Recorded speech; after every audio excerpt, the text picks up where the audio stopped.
We pick up the story with a new dawn. A group of creatures enjoys the leaves and the morning dew when their primal instincts suddenly warn them of an impending terror. In an instant, the birds fly far from the ground to seek safety. The rest of the animals take a defensive stance, and a few seconds later, with a series of alarming sounds, they warn everyone that it is time to flee. From a distance, we see Spear slowly approaching them with a chilling and unwavering determination. But ignoring them completely, the massive zombie walks in a single direction. He doesn't turn around, he doesn't pick up the pace, and he simply walks through everything in front of him. It doesn't matter if it is dirt, thick brush, or even crossing a deep river without the slightest fear of being attacked by something larger lurking in the depths. Spear continues his relentless advance, covering a great distance across those desolate lands until a new vision from his past memories emerges in his mind. This time he sees his faithful Fang once again, but the animal is being brutally attacked, awakening an echo of old pain within him as he keeps moving forward without stopping for anything. Even though the image in his mind isn't entirely clear, the right direction certainly seems to be. Spear changes his course immediately, makes a sharp 45-degree turn, and resumes his steady pace. Behind him, we can see the passing of days, nights, and various sunsets. His hollow stare and his somewhat clumsy yet constant stride are the only things we can observe during his long journey across the wilderness. Soon, he finally leaves the lush forest trees behind to venture deep into the desert, where the jagged mountains and the harsh, arid sun are the only things accompanying him on his lonely trek. As night falls, he finally comes to a halt, standing completely still for a few seconds before letting out a strange, faint roar that emerges from deep within his gut. Immediately after, a massive beast shaped like a giant worm erupts from the sand. With a colossal size and a row of razor-sharp teeth ready to devour him, the enormous creature rises above the dunes, poised to attack with ferocity. Despite facing certain death, Spear remains motionless. The massive worm slowly approaches him, placing its maw right in front of his face while letting out a terrifying roar that would freeze the blood of any living being. But Spear is no longer part of the world of the living. He possesses no dread, pain, or fear within him, so he just stands there staring at the creature until a new memory surfaces in his mind, showing him a shadow quite different from the one currently in front of him. Spear realizes that this is not the creature he is actually looking for, prepares to take a step back, and as soon as he gets the chance, he takes off at a run. With a hurried pace and an expression of absolute urgency, he tears through the desert at high speed, zigzagging skillfully to avoid the beast's constant attacks as it sinks into the sand and reemerges right beneath his feet with the clear intent of devouring him. Shortly after, he manages to get far enough away to reach the edge of a cliff. Before the creature can reach him, he plunges into the unknown void, only to discover that the bottom is a deadly trap of man-eating thorns. The branches tangle tightly around his arms and legs, piercing his pale skin, completely pinning him down and putting him in an extremely dangerous situation from which there seems to be no immediate escape. As the worm draws closer, it devours everything in its path. Spear ends up slammed directly against its massive jaws, while hundreds of thorn-laden branches painfully pierce his skin, until he eventually hits a solid stone wall. The enormous worm bursts through the mountain with sheer brute force. Upon emerging on the other side, Spear manages to break free from its grip for a brief moment, and the beast pulls away in a sign of temporary retreat. Seeing it leave, our hero turns back toward the direction he had in mind and prepares to continue his journey without looking back. But before he can leave the conflict behind for good, the worm resurfaces beneath his feet, catching him in its maw filled with razor-sharp teeth and applying deadly pressure. Spear, determined that this will not be his end, stretches out his arms and, with his new superhuman strength, holds the creature's mouth open long enough for it to tire and finally let go. Immediately after, Spear bites back, tearing away a chunk of its body with one strike, and the worm wails in intense pain as it coils up in a sign of surrender. However, this is just another one of its tricks. When Spear tries to leave, the creature lashes its tail toward him, snags him, and coils around him with unsurpassable strength.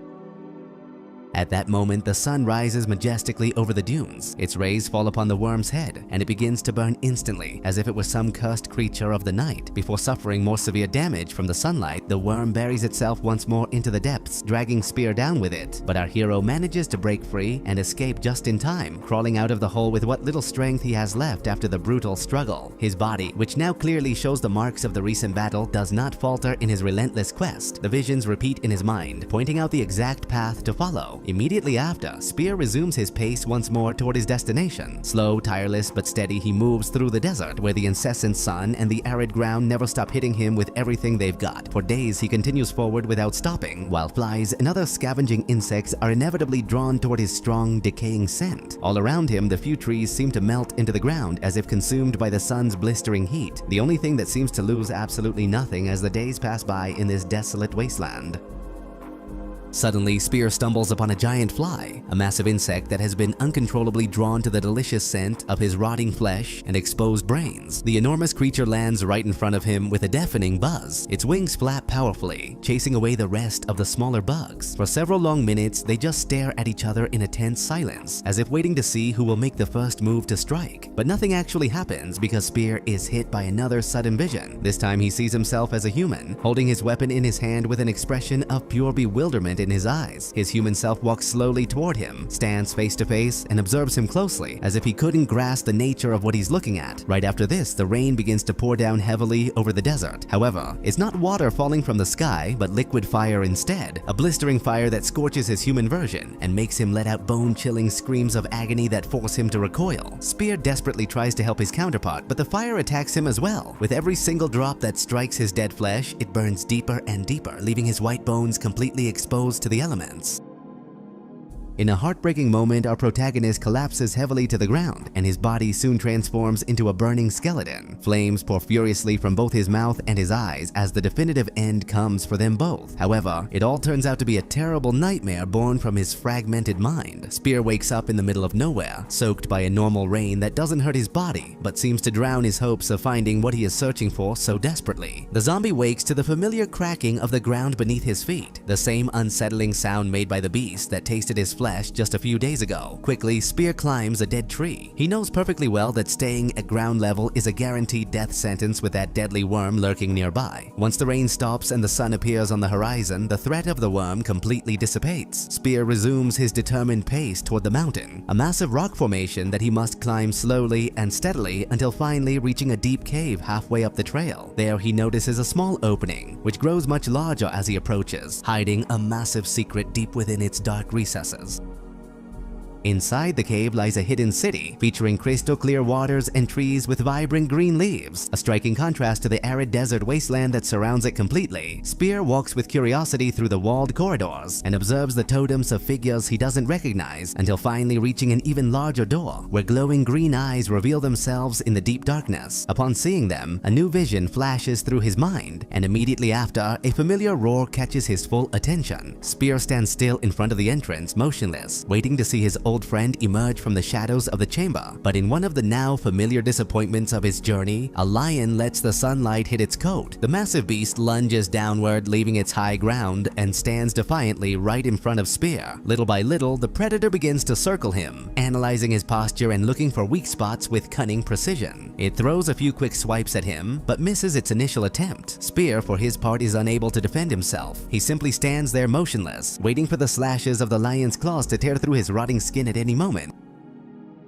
The lion grabs him violently by the shoulder with its jaws, sinking its fangs down to the bone and triggering a wild fury that surges within Spear, who finally strikes back with devastating power. He catches the beast with his hands and wraps them around its neck. With a couple of blows charged with his otherworldly strength, he turns the tide of the battle, but the beast isn't finished with its attack yet. With its hind legs, the animal manages to slash a deep gash across his face just before Spear lifts the lion over his head and hurls it against a stone structure with so much force that the lion destroys everything in its path upon impact. Nothing else emerges from the pile of rubble. The first feline has been defeated. Spear lets out a roar of victory that echoes through the cave, but the battle is far from over. A lioness appears menacingly from the ridge to his left. Her sharp fangs show him clearly that the fight continues, and at her side, another male lion emerges from the deep darkness of the caves. It's now a 2-on-1 fight, which quickly turns into an entire pride of felines surrounding our hero in a deadly circle of hungry predators ready to strike.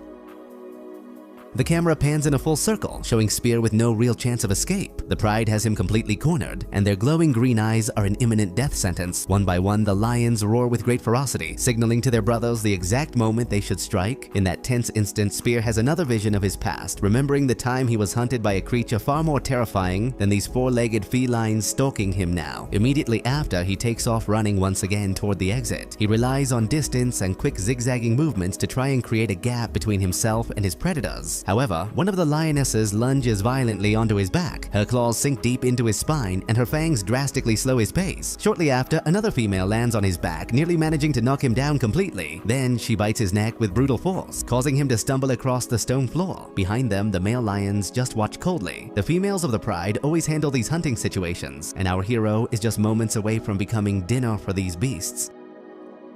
Before giving up for good, Spear gives everything he's got left, carrying 3 furious lionesses on his back. His heavy footsteps crack the ground beneath his feet until the structure finally gives way, causing everyone to plummet into the void. It is a deep abyss filled with darkness and freezing water. Spear sinks inevitably to the very bottom. Being undead, he doesn't need oxygen to survive in the depths, so he remains calm beneath the surface. It's a real shame that the lions actually need to breathe. The bodies of the felines, exhausted and unable to escape the current, sink shortly after around him, lifeless. They all drown while Spear continues his way toward the faint light coming from a door in the distance. With a firm and determined stride, he emerges from the water, trekking through the dimly lit corridors of the area until he reaches a doorway of light that promises an exit. However, before he can reach it, a pair of lions slam into him violently from his blind spot. Tired and fed up with their persistent presence, Spear faces them both with nerves of steel, grabs the largest one with his hands, and savagely bites its face, ripping out one of its eyes in the process.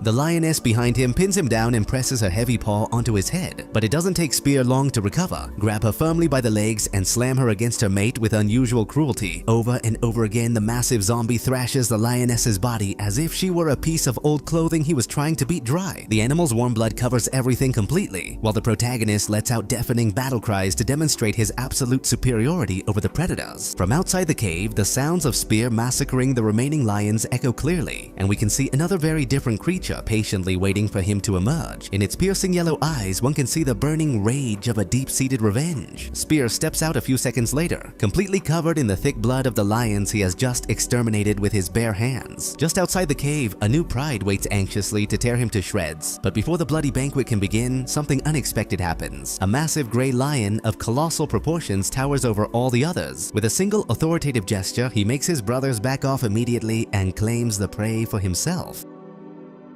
Spear, standing completely still as he stares at the massive animal, can only try to run desperately when the beast lunges at him. However, he doesn't manage to get very far in his escape attempt. The giant feline catches him easily between its powerful jaws, shakes him violently from side to side, and then tosses him away like a simple broken toy. Our hero, far from having a clear chance to defeat the creature, remains still on the ground until the precise moment to strike arrives. In a quick and lethal move, he snatches away the sight from the beast's right side with a single blow. He takes advantage of those brief seconds of confusion to try and flee, but suddenly stumbles upon an ancient skeleton holding a spear very similar to the one he owned when he was still alive. Upon touching the weapon's cold metal, forgotten memories rush back to him. Immediately, he turns with determination toward the massive lion and charges with his weapon in hand for one last definitive encounter. The beast charges with everything it has toward our hero, and he does exactly the same. In a decisive moment, he leaps into the air and drops his full weight onto his enemy, piercing its mouth with the spear. The blade hits the ground even before the lion's heavy body does. The spear has completely impaled his rival, followed by its lifeless body and the blood covering everything. At the end of the struggle, the lions that were waiting for their moment to strike decide to retreat and allow the hero to go his way. Spear leaves the citadel behind, leaving his weapon there, walking toward the sunset and resuming his journey as he recovers fragments of his memories in the process.